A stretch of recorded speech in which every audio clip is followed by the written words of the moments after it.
ibadah yang hari-hari ini banyak halangan.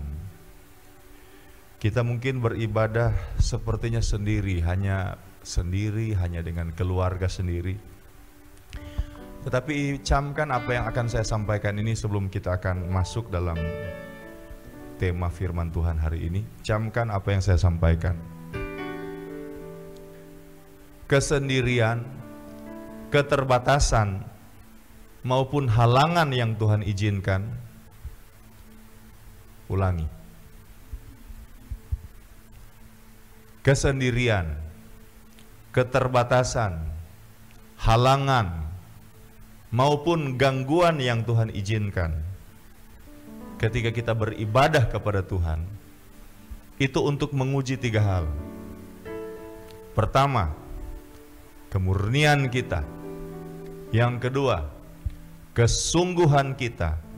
Dan yang ketiga, ketekunan kita. Saya mau sampaikan begini, saudara-saudara.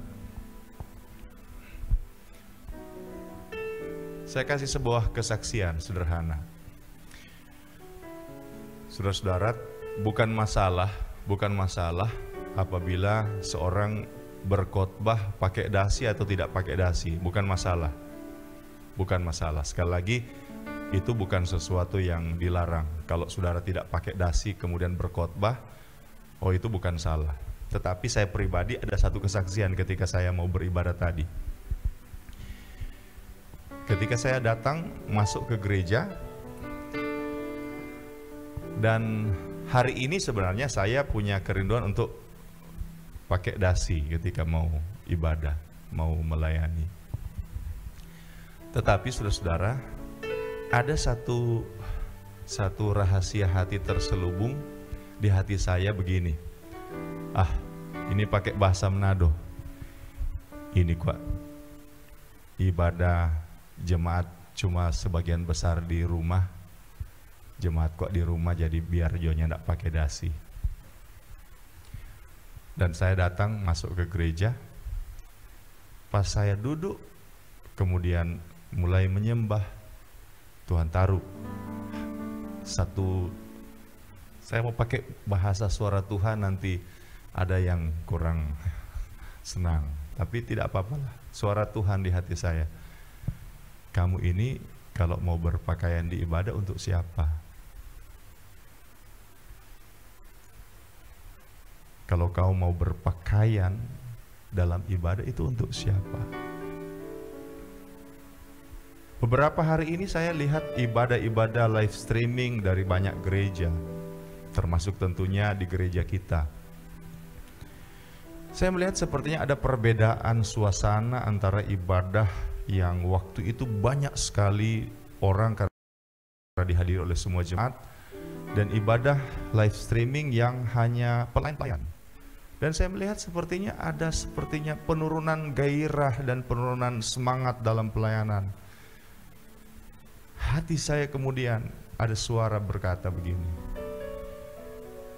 coba cek, pelayan ini melayani untuk siapa? Pelayanan yang dilaksanakan ini untuk siapa? Saya berpakaian untuk siapa? Saya melayani untuk siapa? Saya menyanyi untuk siapa? Saya menyembah untuk siapa? Setiap ekspresi dalam ibadah ini untuk siapa? Saudara-saudara, tadi mungkin ada anak-anak Tuhan yang hadir, mungkin lihat saya terburu-buru keluar dari gereja.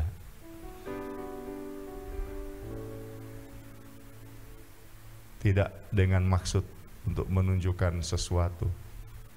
Sepanjang saya melangkah dari gereja ke kamar untuk ambil dasi, saya menangis di hadapan Tuhan.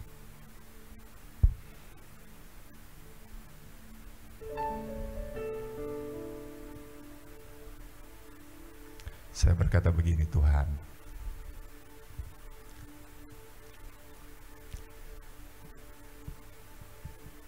saya mau berpakaian bagimu. Saya mau bernyanyi bagimu.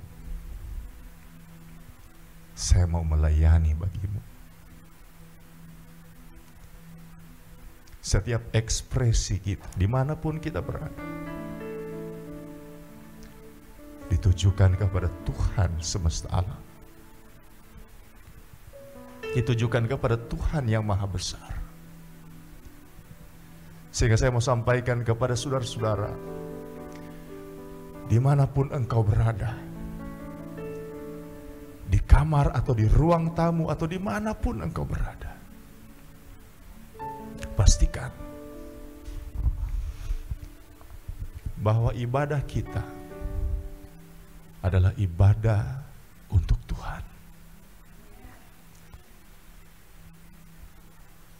Dan ketika engkau memastikan bahwa ibadah ini untuk Tuhan, memang ini ibadah bukan ibadah yang ideal, saudara-saudara. Orang berkata bahwa ini dan itu, ya memang betul, tetapi ini bukan ibadah yang ideal. Seharusnya ibadah itu perayaan, tetapi karena keterbatasan seperti ini, tetapi pastikan bahwa ibadah ini untuk Tuhan.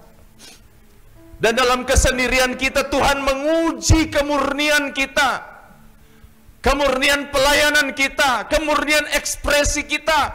Apakah selama ini ketika kita mengangkat tangan, itu tangan yang terangkat bagi Tuhan yang maha besar? Ketika pelayan-pelayan melayani di mimbar yang kudus, apakah setiap talenta yang kau persembahkan itu karena menghormati Sang pemilik karunia, yaitu Tuhan yang maha agung? Saudara-saudara, saya mengajak saudara-saudara dimanapun saudara-saudara berada saat ini, beberapa saat mari menyembah Tuhan.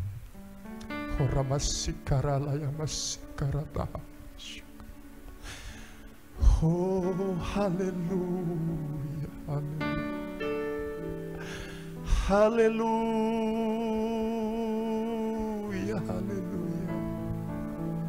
haleluya, puji Tuhan, haleluya, puji Tuhan, haleluya, terima kasih, terima kasih, haleluya, terima kasih Tuhan.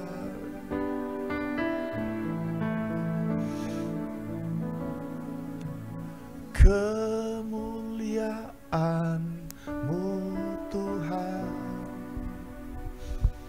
pasti nyata di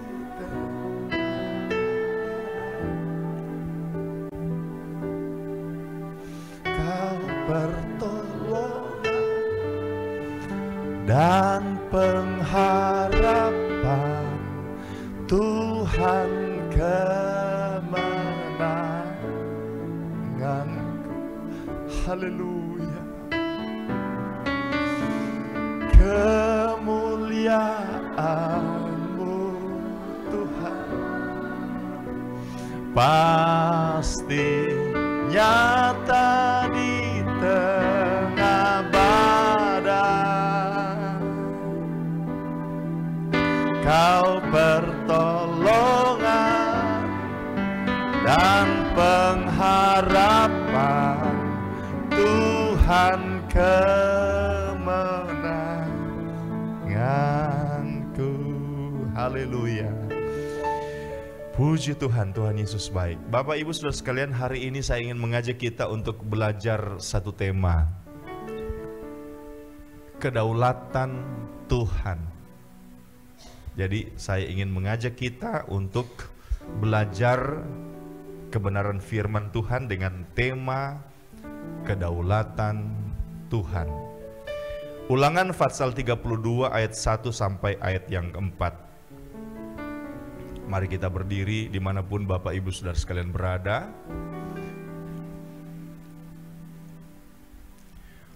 Demikianlah firman Tuhan. Pasanglah telingamu hai langit, aku mau berbicara, dan baiklah bumi mendengarkan ucapan mulutku. Mudah-mudahan pengajaranku menitik laksana hujan, perkataanku menetes laksana embun, laksana hujan renai ke atas tunas muda, dan laksana dirus hujan ke atas tumbuh-tumbuhan.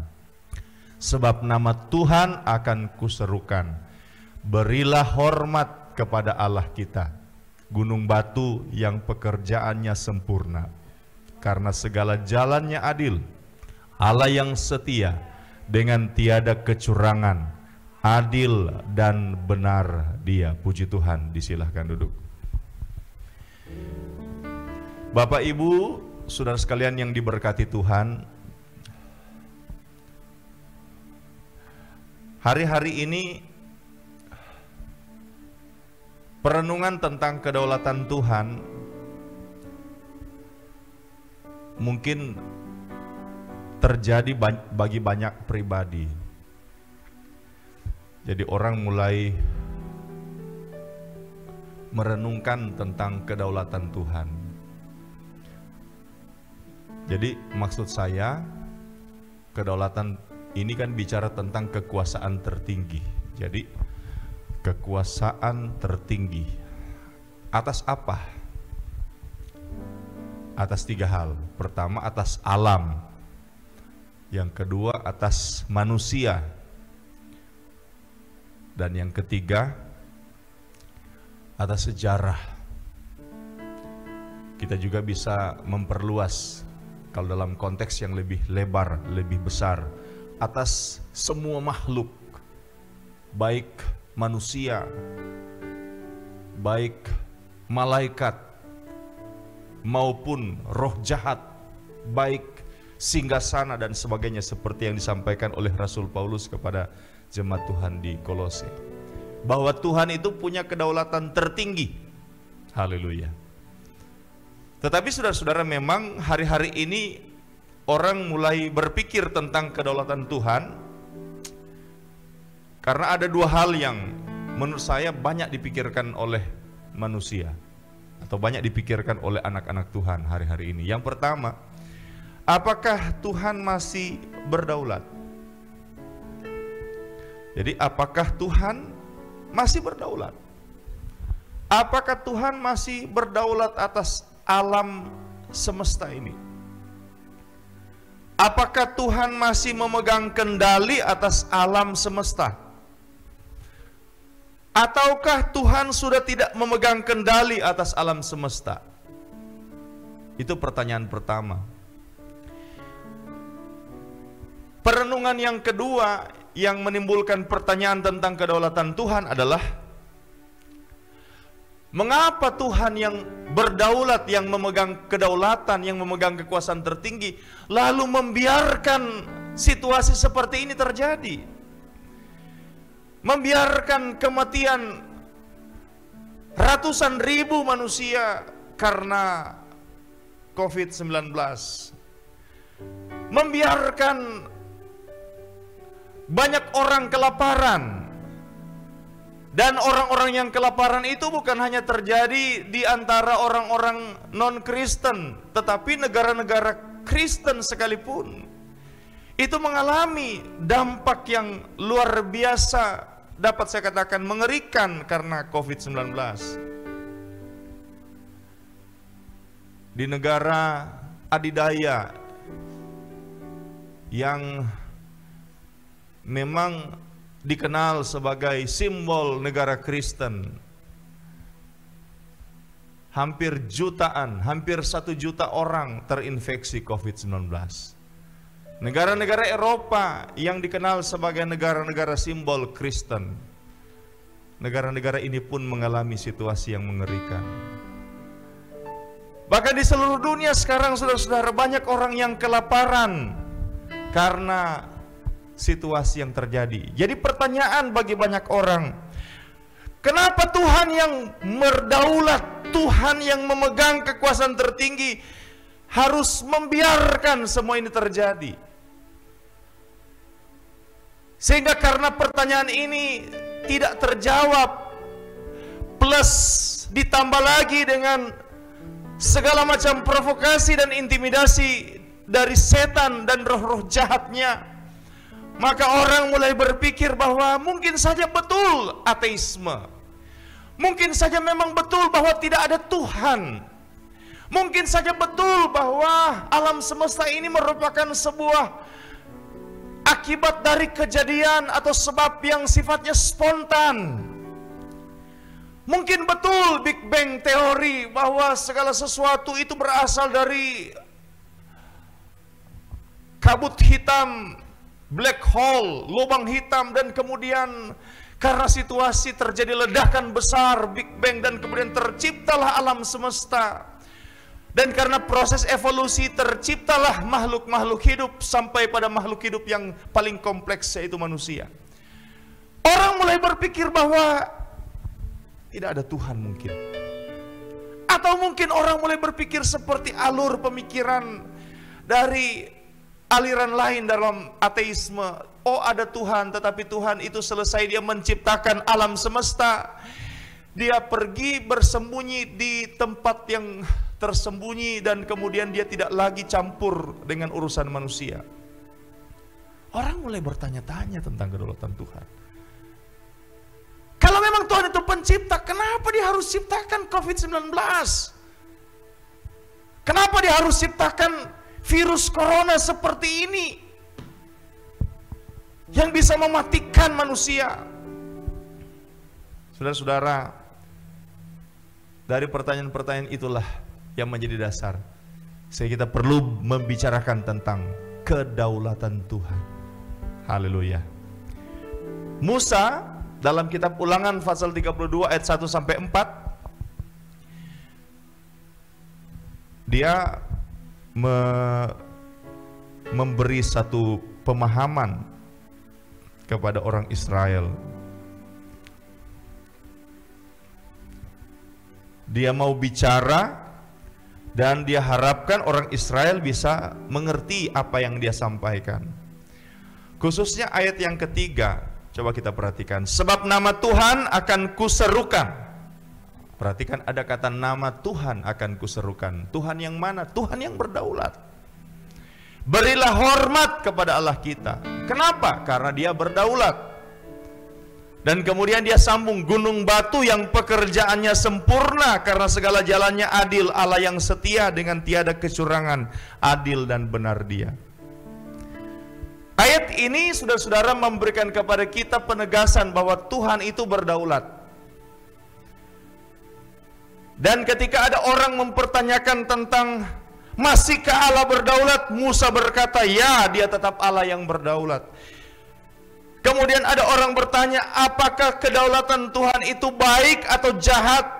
Musa ingin berkata bahwa dia adalah Allah yang berdaulat, tetapi kedaulatannya bukan kedaulatan yang jahat, tetapi kedaulatan yang baik. Dan pada pagi hari ini saya ingin menyampaikan 3 hal tentang bagaimana Allah menyatakan kedaulatannya, sehingga kita bisa mengerti tentang kedaulatan Tuhan. Yang pertama, kedaulatan Tuhan ini, Bapak Ibu Saudara sekalian, itu nyata atau kita bisa lihat melalui apa? Melalui kewenangan Tuhan dalam menetapkan hukum. Hukum itu satu peraturan.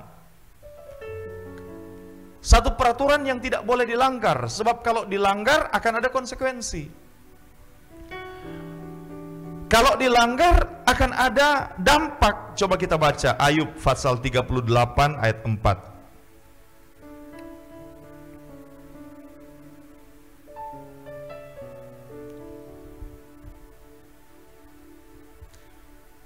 Ayub pasal 38 ayat 4 begini. Di manakah engkau ketika aku meletakkan dasar bumi?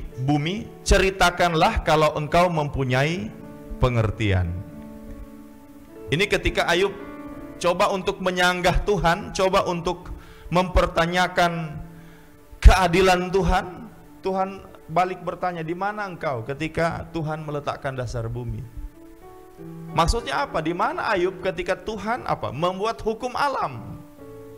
Nah, saudara-saudara, ayat lain, Amsal 8 ayat 22 sampai 29. Amsal 8 ayat 22 sampai ayat yang ke-29.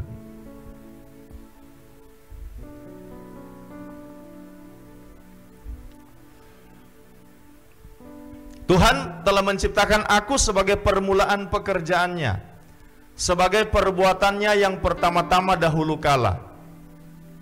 Sudah pada zaman purbakala aku dibentuk, pada mula pertama sebelum bumi ada.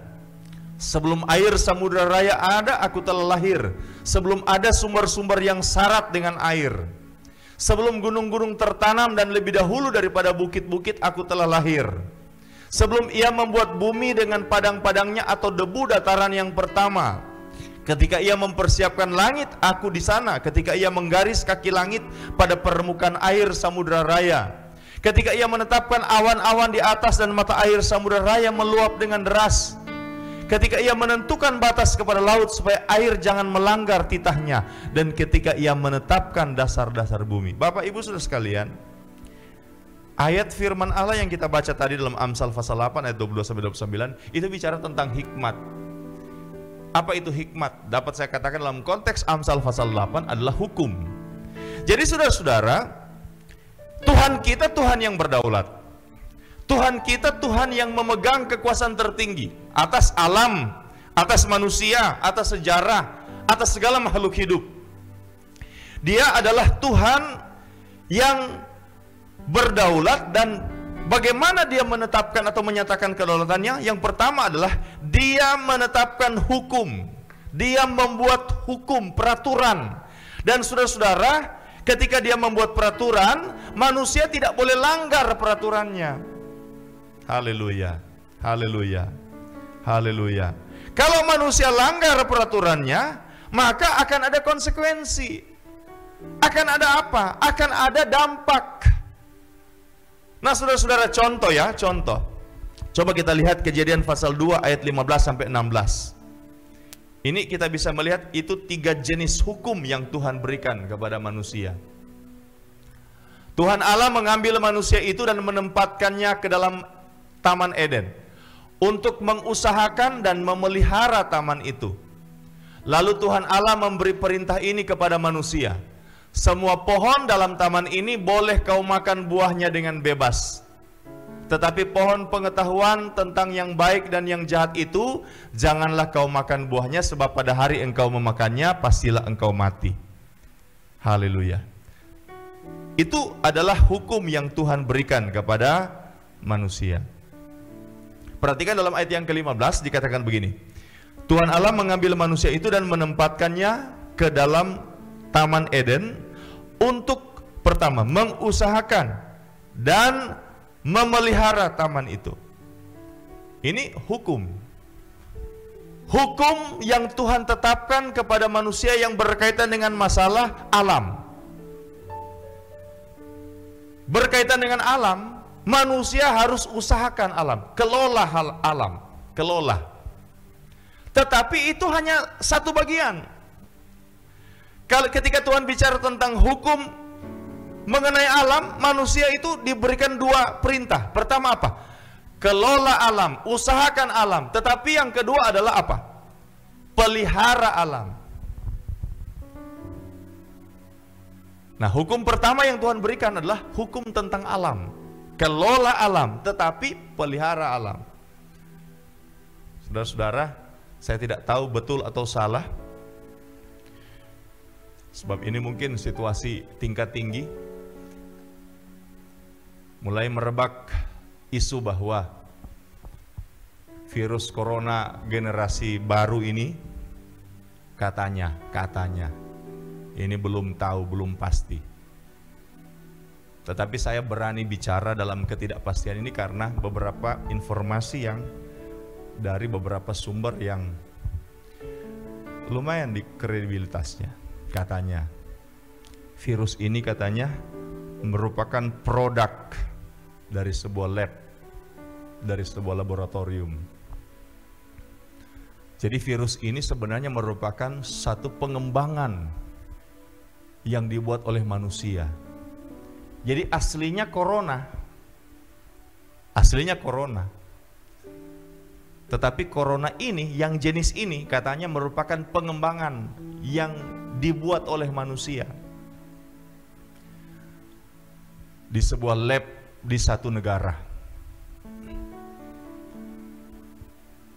Saudara-saudara,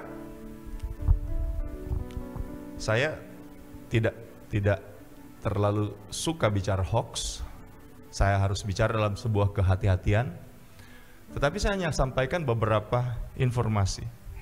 Ilmuwan-ilmuwan dari Amerika, dari Barat, mulai mengeluarkan kalimat-kalimat seperti itu.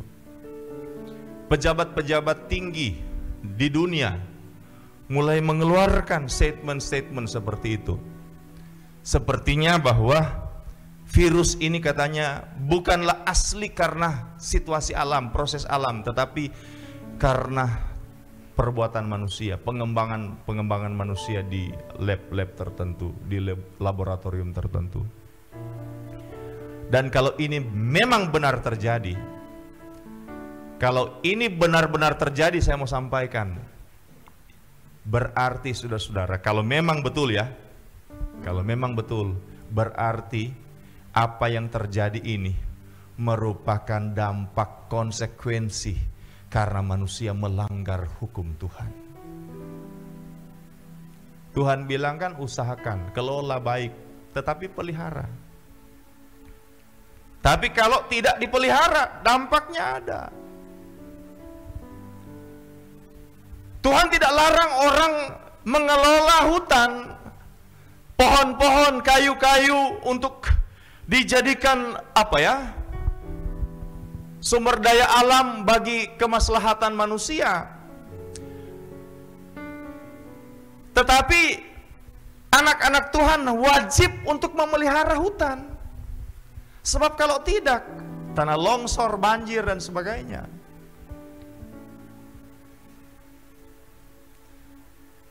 Jadi kalau misalnya ada orang yang marah-marah misalnya, kenapa banjir?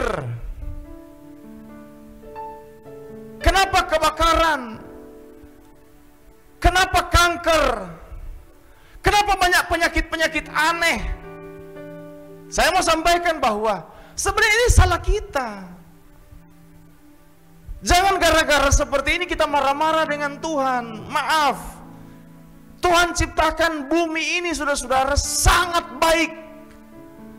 Kalau kita baca Kejadian pasal 1, kita akan melihat bagaimana Tuhan ciptakan hari pertama, hari kedua.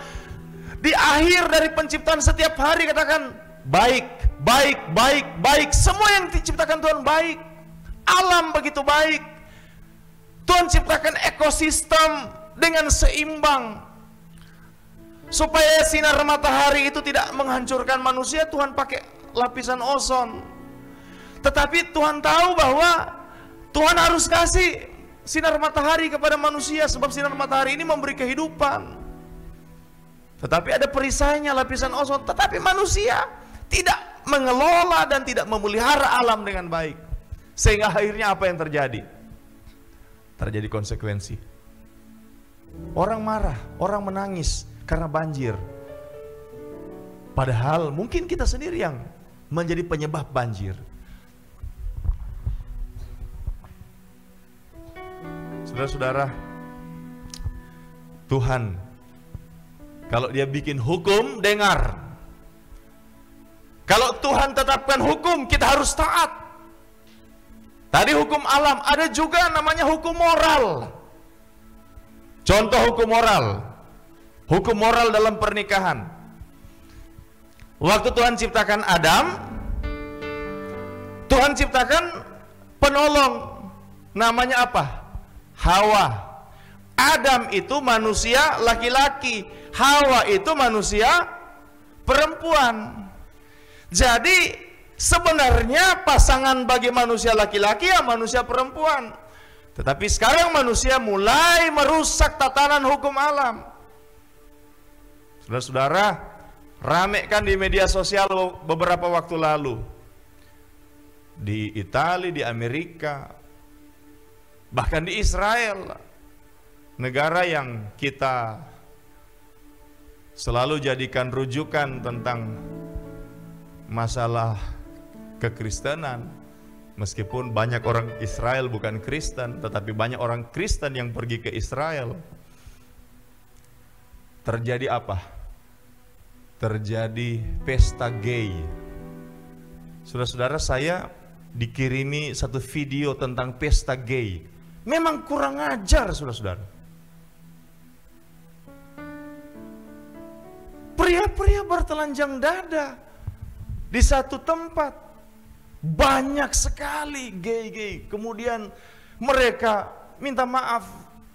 Ini bicara dengan keprihatinan sekaligus kemarahan, tetapi bukan kebencian kepada mereka. Keprihatinan sekaligus kemarahan. Dan saya bisa pastikan kemarahan ini kemarahan kudus. Ini orang-orang ini bikin festival gay, ini saling berciuman, saling berpelukan. Kurang ajar, saudara. Ini merusak tatanan hukum yang Tuhan tetapkan. Sehingga jangan heran kalau terjadi dampak Sodom dan Gomora itu kan. Sodom dan Gomora itu kan mengalami apa ya? Mengalami hukuman. Karena apa? Karena ini dosa homoseks. Sekarang banyak yang sudah katakan, oh itu Sodom dan Gomora itu bukan dosa homoseks. Mana ada bahwa Tuhan menghukum Sodom dan Gomora karena dosa homoseks? Di mana ada ayat secara eksplisit katakan bahwa Sodom dan Gomora dihukum karena dosa homoseks? Saya mau sampaikan kepada teman-teman teolog. Kita semua tahu bahwa ada tersurat, ada tersirat mengartikan firman Tuhan secara tersurat, secara tersirat. Dan kita tahu bersama apa yang terjadi di Sodom dan Gomora. Diperlihatkan kepada kita bagaimana dua malaikat Tuhan yang menyatakan diri seperti laki-laki datang ke kota Sodom dan Gomora. Dan orang-orang Sodom dan Gomora, tua, muda, besar, kecil, meminta kepada Lot supaya mereka akan memperkosa dua orang laki-laki tersebut. Apakah mata kita sangat tertutup oleh kebiasaan atau mungkin apalah istilahnya, sehingga kita tidak bisa melihat bahwa ini merupakan satu kebiasaan yang sudah merusak hukum yang ditetapkan Tuhan.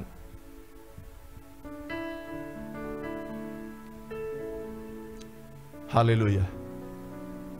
Akibatnya apa? Hancur. Ada dampak. Haleluya. Alkitab katakan dalam konteks kekristenan ya, saya bicara ini. Seorang laki-laki akan meninggalkan orang tuanya bersatu dengan istrinya menjadi satu daging. Artinya apa? Artinya pernikahan kekristenan monogami. Satu laki-laki, satu istri. Oh, orang mulai katakan, Daud punya banyak istri. Salomo punya 300 istri, 700 selir. Saya cuma 2 istri, 1 selingkuhan. Masih lebih kurang dari Daud dan Salomo. Abraham saja dia punya 2 istri, padahal dia bapak orang beriman. Kita lupa dan sepertinya tertutup mata kita bahwa gara-gara Abraham punya 2 istri jadi masalah. Gara-gara Daud punya banyak istri jadi masalah. Gara-gara Salomo punya banyak istri jadi masalah, baik masalah rumah tangga, masalah jasmani maupun masalah moral, masalah-masalah rohani. Ketika kita merusak tatanan hukum yang Tuhan tetapkan, siap-siaplah kita untuk mengalami masalah. Saya tidak bicara main-main ini, saudara-saudara. Saya tidak bicara main-main. Ketika manusia makan buah pohon pengetahuan baik dan jahat, ini kan berita yang sangat biasa, sering-sering, sangat lazim disampaikan oleh hamba-hamba Tuhan. Sehingga di kelas-kelas teologi mungkin hal ini dipercakapkan dengan cara tidak hormat, dipercakapkan dengan biasa, tanpa ada sesuatu yang menyentuh hati kita. Tetapi dengar baik, gara-gara Adam dan Hawa makan buah pohon pengetahuan baik dan jahat, Alkitab katakan manusia dikutuk, tanah dikutuk. Saya banyak kali katakan tanah dikutuk maksudnya apa? Kalau sudah baca kan Alkitab katakan dulu manusia, bumi ini diciptakan satu daratan, satu lautan. Tetapi ketika tanah dikutuk, entah kenapa sekarang jadi 7 benua. 5 benua yang didiami oleh manusia pada lazimnya dan 2 benua kutub utara, kutub selatan. 7 totalnya, belum termasuk pulau-pulau besar, pulau-pulau kecil. Kenapa dari satu daratan menjadi banyak daratan, banyak pulau? Kenapa? Kita tahu bersama bahwa lempeng-lempeng bumi mulai bergerak. Ketika lempeng bergerak dan kemudian saling bertabrakan, Karena tekanan yang sangat kuat, akhirnya timbul patahan, gempa bumi besar. Gempa bumi besar terjadi di laut, akhirnya timbul tsunami. Itu kenapa? Gara-gara dosa. Jadi saya mau sampaikan Bapak Ibu Saudara sekalian, kenapa semua ini bisa terjadi seperti ini? Jangan dulu marah dengan Tuhan. Seharusnya manusia itu harus bertobat. Seharusnya kita harus merendahkan diri di hadapan Tuhan. Seharusnya kita harus merendahkan diri di hadapan Tuhan dan berkata, Tuhan, ampuni kami. Ampuni kami Tuhan. Sebab kedaulatan Tuhan dinyatakan lewat hukum yang Dia tetapkan. Kalau ada pelanggaran terhadap hukum tersebut, jangan salahkan Tuhan ketika ada konsekuensi yang terjadi. Haleluya, puji Tuhan. Haleluya. Itu yang pertama. Kedaulatan Tuhan, Tuhan nyatakan melalui apa? Hukum yang Tuhan berikan. Ada 3 hukum, hukum alam, hukum moral, hukum rohani. Kita langgar 3 jenis hukum ini, pasti akan ada konsekuensi, pasti. Jangan salahkan Tuhan kalau konsekuensi itu kita alami. Mari kita bertobat. Mari kita merendahkan diri hadapan Tuhan. Yang kedua, orang bertanya begini, apakah kedaulatan Allah hanya dinyatakan melalui penghakiman Allah? Oh, kalau orang melanggar hukum, maka Tuhan kasih konsekuensi. Apakah hanya seperti itu? Dengar baik. Tuhan menyatakan hukum pertama, Dia menetapkan hukum. Maaf, Dia menyatakan kedaulatan dengan cara menetapkan hukum. Yang kedua, Tuhan menetapkan batas. Batas apa pendeta? Batas masalah. Batas apa? Batas bencana. Batas apa? Batas segala sesuatu. Kejadian pasal 11, bagaimana manusia membuat menara Babel. Kalau saudara baca Kejadian pasal 11 ayat 1 dan seterusnya, saudara bacalah nanti sebentar. Mungkin perlu dimunculkan di sini. Bahwa bumi ini katanya satu logat, satu bahasa, dan mau mendirikan menara dengan puncaknya sampai ke langit. Untuk apa? Untuk cari nama. Saudara-saudara, kalau waktu itu manusia, bumi itu cari nama, apa maksud kata cari nama? Mencari nama anak dengan cara membuat menara, tentunya bukan seperti itu. Cari nama ini artinya apa? Cari pengakuan, supaya ada prestise, menemukan identitas diri. Seperti misalnya, kalau misalnya negara kita bertanding bulu tangkis, oh wakil-wakil kita, misalnya ganda putra kita Kevin Marcus, mereka bertanding all out. Wah, ketika mereka juara, Indonesia terkenal, Indonesia dapat nama di antara bangsa-bangsa. Ganda putra Indonesia adalah pasangan ganda putra bulu tangkis yang terkuat di dunia. Ini kan cari nama. Tetapi ini masih wajar. Tetapi kalau pada waktu itu Kejadian pasal 11, hanya ada satu bangsa di dunia, mereka mau cari nama. Cari nama dari siapa? Mereka mau cari keunggulan dari siapa? Mereka mau cari popularitas, mau lebih populer dari siapa? Saya mau katakan bahwa mereka ingin cari nama, mereka ingin lebih populer dari Tuhan, mereka ingin menyaingi Tuhan. Dan apa yang terjadi Bapak Ibu Saudara sekalian? Ketika mereka cari nama, Tuhan tetapkan batas. Batas. Manusia tidak bisa langgar batas itu. Apa batasnya? Batasnya adalah Menara Babel. Tuhan hentikan. Dengan cara apa? Tuhan kacaukan bahasa mereka. Sehingga ketika Tuhan kacaukan bahasa, mungkin komunikasi berjalan tidak lancar. Karena komunikasi berjalan tidak lancar, akhirnya muncul miskomunikasi. Karena terjadi miskomunikasi, akhirnya muncul misunderstanding, kesalahpahaman. Kesalahpahaman terjadi, akhirnya bentrokan, terjadi konflik. Selesai Menara Babel. Kenapa? Karena Tuhan memberi batas. Contoh lain, kitab Mazmur berkata bahwa manusia itu umurnya 70 tahun. Musa berkata bahwa manusia itu usianya katanya 70 tahun. Kalau dia kuat 80 tahun. Selebihnya kesukaran. Saudara-saudara, saya banyak kali sampaikan hal ini. 1500 tahun sebelum Kristus, Musa sudah menubuatkan usia manusia di akhir zaman 70 tahun sampai 80 tahun. Artinya kalau dibandingkan dengan masa sekarang, ada kurang lebih 3500 tahun sebelumnya Musa sudah katakan manusia itu hidup 70 tahun, kalau dia kuat 80 tahun, kalau lebih sukar. Saudara buka Google, saudara akan tahu bahwa rata-rata umur manusia di dunia ini normalnya 70 tahun. Di negara-negara tertentu, karena mungkin kualitas udaranya baik, pola hidup sehat dan sebagainya, sistem kesehatannya mantap, usia harapan hidupnya 80 tahun. Wah, itu menggenapi nubuatan. Kita jadi bertanya-tanya begini, saudara-saudara. Musa berkata 70 tahun. Seharusnya manusia punya harapan hidup lebih tinggi. Kenapa? Dokter lebih hebat, teknologi kesehatan makin baik, obat-obatan makin lama makin hebat, makin mutakhir dan sebagainya. Kenapa manusia tetap saja 70 tahun, 80 tahun? Itu karena Tuhan memberi batas. Haleluya. Haleluya. Tuhan memberi batas, Bapak Ibu Saudara sekalian.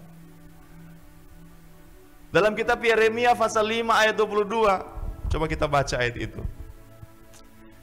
Yeremia pasal 5 ayatnya yang ke-22. Ini hal sederhana yang disampaikan oleh Yeremia. Masakan kamu tidak takut kepadaku? Demikianlah firman Tuhan. Kamu tidak gemetar terhadap aku. Bukankah aku yang membuat pantai pasir sebagai perbatasan bagi laut, sebagai perhinggaan tetap yang tidak dapat dilampauinya? Biarpun ia bergelora, ia tidak sanggup. Biarpun gelombang-gelombangnya ribut, mereka tidak dapat melampauinya. Ini hal sederhana. Tuhan itu menetapkan batas. Yang pertama, Tuhan menetapkan hukum. Kalau langgar ada konsekuensi. Yang kedua, Tuhan tetapkan batas. Biar hebat, tetap batas usia 70 tahun, 80 tahun, normal. Lebih kesukaran, itu batas. Dan saya mau sampaikan berita baiknya kepada kita. Bukan hanya kepada anak-anak Tuhan, tetapi kepada orang-orang di luar Tuhan sekalipun. Saya mau sampaikan hal ini, berita baik, bahwa COVID-19 ini ada batas. Ada batas. Dalam kisah tentang Bahtera Nuh, kisah tentang Nuh, bagaimana terjadi apa? Banjir besar. Kejadian pasal 8 ayat 1 sampai 3. Jadi hujan non-stop 40 hari 40 malam. Terbuka tingkap-tingkap di langit.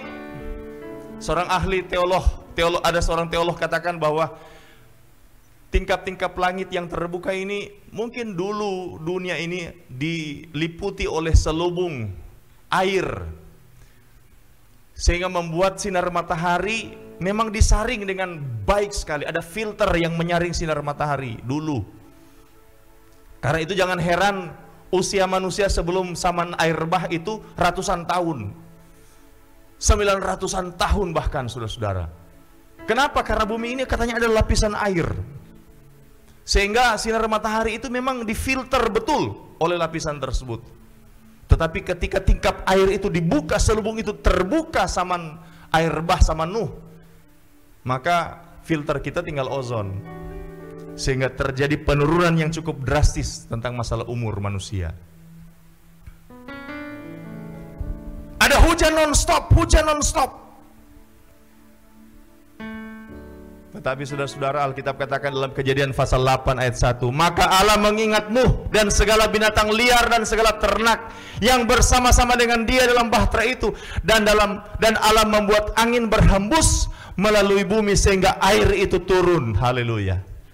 Saudara-saudara, menarik sekali. Allah mengingat Nuh, Allah mengingat binatang liar dan segala ternak yang bersama-sama dengan dia dalam bahtera itu. Saudara-saudara, saya mau sampaikan berita baik hari ini. COVID-19 masih mengkhawatirkan. Pertambahannya di Indonesia masih tinggi. Pemerintah kita memberikan semacam pernyataan bahwa kemungkinan besar puncak pandemi COVID-19 Indonesia itu ada di bulan Juni. Ini masih bulan April, Bapak Ibu. Masih ada 1 bulan.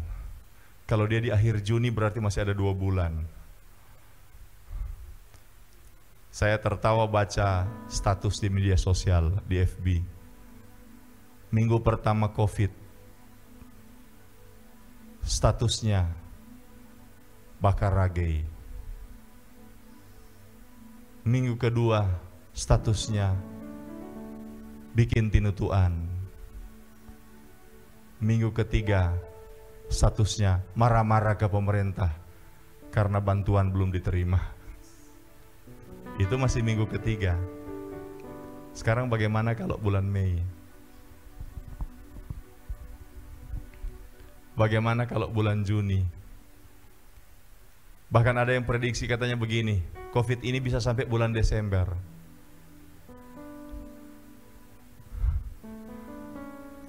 Bahkan ada yang katakan bahwa itu masih gelombang pertama, akan muncul gelombang kedua. Saudara-saudara, sedangkan jangankan gelombang, sedangkan tai arus sekarang. Baru arus sekarang, saudara-saudara. Banyak orang kepayahan. Tapi dengar baik, anak-anak Tuhan, dimanapun engkau berada, Allah mengingat binatang liar. Apa itu binatang liar? Ular, singa, serigala. Kenapa Allah harus mengingat binatang-binatang liar? Mana lebih tinggi, binatang liar atau manusia? Masih manusia. Mana lebih tinggi, binatang liar yang sangat liar atau manusia yang liar? Ada juga manusia kan yang liar. Saya percaya masih manusia. Mana lebih berharga? Binatang jinak, hewan jinak yang merupakan hewan peliharaan dan manusia yang jahat. Tetap manusia yang jahat. Sudah punya anjing di rumah? Sudah bermain dengan anjing itu? Sudah dekat dengan anjing itu, bahkan ada yang anjingnya tidur dekat dia, kucingnya tidur dekat dia. Saya mau sampaikan, meskipun ada binatang yang jinak, binatang yang sudah katakan, oh baik, masih lebih berharga manusia.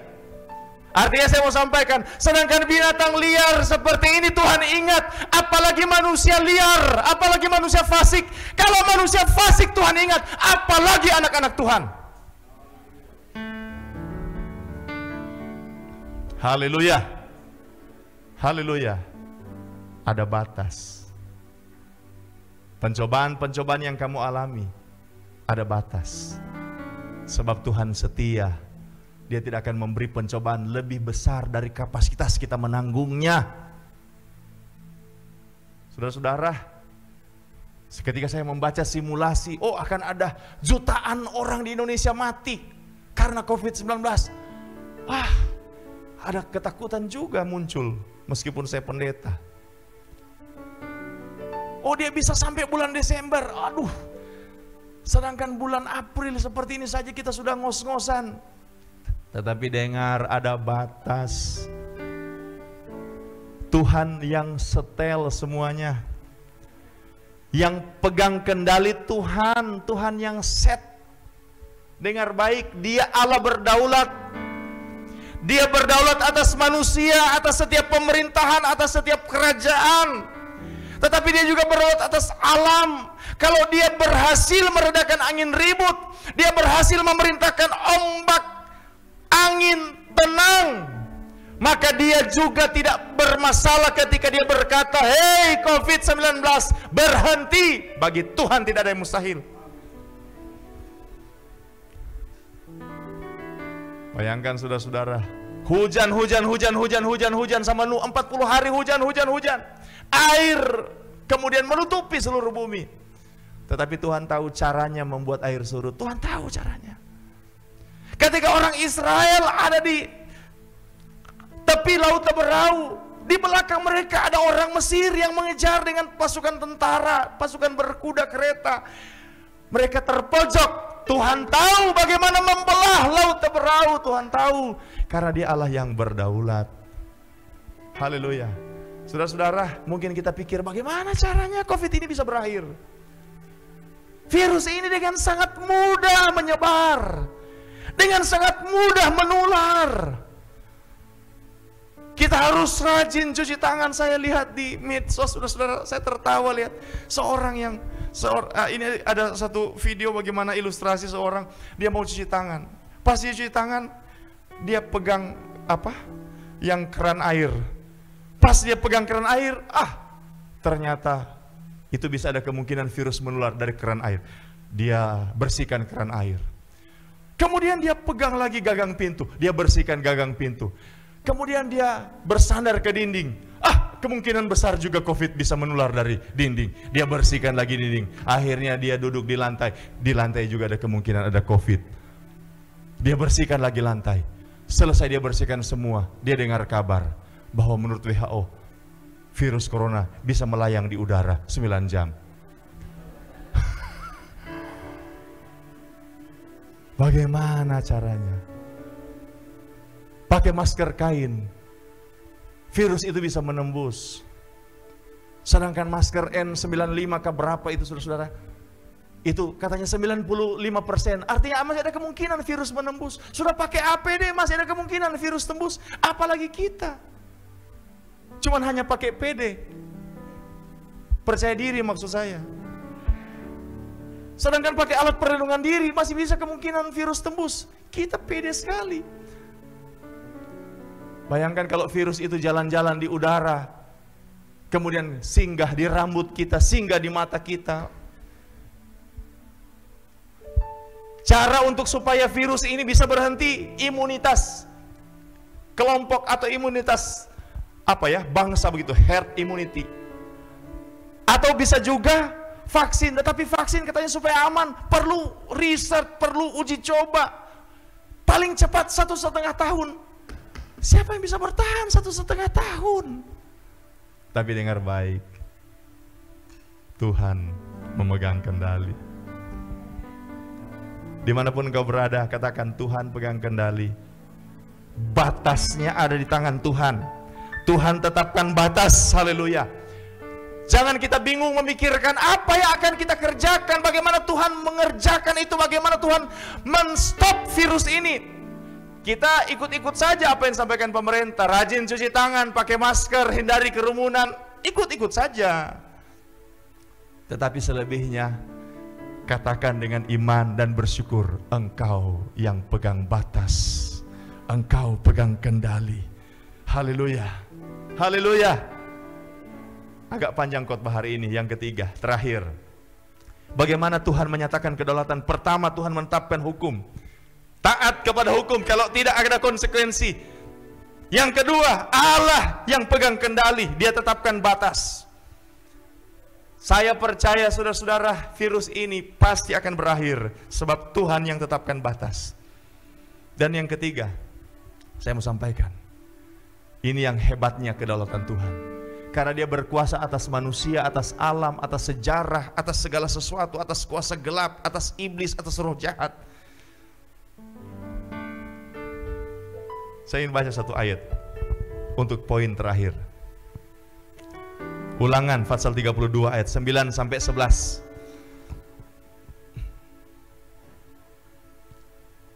Haleluya. Dengar baik anak-anak Tuhan. Tetapi bagian Tuhan ialah umatnya. Yakub ialah milik yang ditetapkan baginya. Didapatinya dia di suatu negeri di padang gurun, di tengah-tengah ketandusan dan auman padang belantara. Perhatikan ya. Di padang gurun, di tengah-tengah ketandusan dan auman padang belantara. Artinya di situasi yang sulit, mengerikan dan mematikan. Jadi situasi sulit, mengerikan dan mematikan. Tetapi karena Dia Tuhan yang berdaulat, Dia Tuhan yang memegang kekuasaan yang tertinggi, ada lanjutannya. Dikelilinginya Dia. Haleluya. Dan diawasinya. dijaganya sebagai biji matanya. Saudara-saudara, menarik sekali lagi ini ayat ini. Sampai ada lagu kan? Kiri kananku ada Tuhan, sekelilingku ada Tuhan. Ini kan dikelilingi dia. Diawasinya, dijaganya sebagai biji matanya. Wah, luar biasa. Dulu saudara-saudara orang bilang begini, oh kalau hamba Tuhan itu biji mata Tuhan. Saya mau sampaikan, yang jadi biji mata Tuhan adalah anak-anak Tuhan yang mengasihi Tuhan. Itu biji mata Tuhan. Haleluya. Terus ayat 11. Laksana Raja Wali menggoyang bangkitkan isi sarangnya, melayang-layang di atas anak-anaknya, mengembangkan sayapnya, menampung seekor dan mendukungnya di atas kepaknya. Demikianlah Tuhan sendiri menuntun dia, dan tidak ada Allah asing menyertai dia. Saudara-saudara, kedaulatan Tuhan juga nyata melalui pemeliharaannya juga terhadap anak-anaknya, melalui perlindungannya kepada kita. Sudah perhatikan Mazmur Fatsal 32. Coba baca Mazmur Fatsal 12, Mazmur Fatsal 12 ayat yang ke-6 sampai ayat yang ke-8.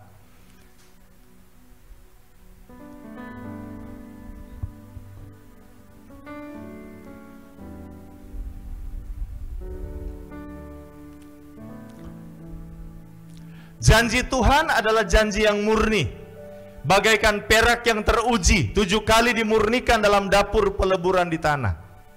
Engkau Tuhan yang akan menepatinya. Engkau akan menjaga kami senantiasa terhadap angkatan ini. Ayat 8. Orang-orang fasik berjalan kemana-mana, sementara kebusukan muncul di antara anak-anak manusia. Saya mau sampaikan begini, karena dia Tuhan yang berdaulat, dia sanggup memelihara anak-anak Tuhan dalam situasi bagaimanapun. Katakan amin. Dia sanggup menggenapkan janjinya kepada kita, meskipun situasinya sepertinya tidak memungkinkan, tetapi Tuhan sanggup menggenapkan janjinya bagi kita. Haleluya. Mengapa? Karena dia Allah berdaulat. Kalau dia tidak berdaulat, kalau dia tidak memegang kekuasaan tertinggi, dia tidak berkuasa untuk menggenapkan janjinya kepada kita. Tapi karena dia Allah berdaulat, dia berkuasa untuk menggenapkan janjinya kepada anak-anak Tuhan. Ayat terakhir, Yosua 23 ayat 14. Haleluya. Yosua 23 ayat 14. Maka sekarang sebentar lagi aku akan menempuh segala jalan segala yang fana. Sebab itu insaflah dengan segenap hatimu dan segenap jiwamu, bahwa satu pun dari segala yang baik yang telah dijanjikan kepadamu oleh Tuhan Allahmu tidak ada yang tidak dipenuhi. Semuanya telah digenapi bagimu, tidak ada satu pun yang tidak dipenuhi. Ini Yosua di usia tua. Dia berkata begini, semua yang Tuhan janji terpenuhi. Yosua dengar janji kapan pertama kali? Waktu dia di Mesir. Ketika datang Musa, Musa berkata, Tuhan akan membawa kalian ke tanah yang dijanjikan, yaitu tanah Kanaan. Waktu itu Yosua masih umur 20-an tahun, masih di Mesir. Kemudian Yosua mulai berjalan bersama dengan Musa, bersama dengan orang-orang Israel, melewati Laut Teberau, melewati padang gurun. Ada banyak padang gurun yang mereka lewati, padang gurun Rafidim, padang gurun Sin dan sebagainya. Banyak padang gurun. Mereka melewati banyak peperangan. Peperangan lawan Og, peperangan lawan orang Amalek, peperangan lawan Hesbon, Sihon, peperangan lawan orang-orang Kanaan sebelah utara, orang-orang Kanaan sebelah selatan, peperangan lawan Ai, lawan Yeriho dan sebagainya. Semua sudah Yosua lewati. Dan kemudian Yosua berkata, tidak ada yang Tuhan janjikan tidak tergenapi, semua digenapi. Karena itu saya mau sampaikan kepada kita, dengar baik ya, dengar baik. Di terakhir dari khotbah di hari ini, saya mau sampaikan, kalau engkau dalam masalah, hati-hati bicara. Ulangi, kalau kita dalam masalah, hati-hati bicara. Kalau kita dalam persoalan, hati-hati bicara. Jangan sampai kita membuat destinasi dan membatasi janji Tuhan dalam hidup kita, dalam usaha kita. Kalau misalnya usaha kita sepertinya ada masalah, jangan sampai kita berkata, ya sudah, selesai sudah, pasti bangkrut. Jangan bicara seperti itu. Ketika engkau dalam masalah keluarga, hati-hati bicara. Jangan kau berkata, ya sudah keluarga saya hancur. Pasti hancur, sudah tidak ada harapan. Jangan bicara. Kenapa? Sebab Tuhan kita berdaulat. Haleluya. Ketika kita sementara dalam COVID-19 ini, hati-hati bicara. Jangan kita mulai mengeluh, bersungut, menggerutu, kemudian mulai mengutuk diri kita sendiri. Hati-hati bicara, sebab Tuhan kita berdaulat. Dia sanggup memenuhi janjinya, menggenapkan janjinya, sebab Dia memegang kekuasaan tertinggi atas segala sesuatu. Kalau kita merasa segala sesuatu seperti tidak mungkin, dengar baik, itu hanya berdasarkan sudut pandang kita saja. Tetapi dari perspektif Tuhan, Dia seperti induk Raja Wali. Mungkin ketika sarang anak Raja Wali itu terbongkar, si anak Raja Wali jatuh dengan cepat ke bawah. Anak Raja Wali itu masih tidak bisa mengembangkan sayapnya, mungkin di awal-awalnya masih terbatas bulu-bulu di sayapnya sehingga dia tidak mampu untuk terbang. Dia mungkin berpikir, saya akan hancur. Dia melihat di bawahnya ada batu tajam yang akan mencabik-cabik tubuhnya. Tetapi dengar baik, dari perspektif anak Raja Wali dia akan hancur. Tetapi dari perspektif induk Raja Wali, mudah saja untuk menyelamatkan anaknya yang sementara meluncur ke bawah. Mudah saja bagi Tuhan untuk menyelamatkan keluargamu. Mudah saja bagi Tuhan untuk menyelamatkan usahamu. Mudah saja bagi Tuhan untuk menyelamatkan penyakitmu, menyelamatkan kondisi kesehatanmu. Sebab bagi Tuhan tidak ada yang mustahil. Dia adalah Allah yang berdaulat. Yang percaya firman katakan amin sambil tutup mata di hadapan Tuhan. Haleluya.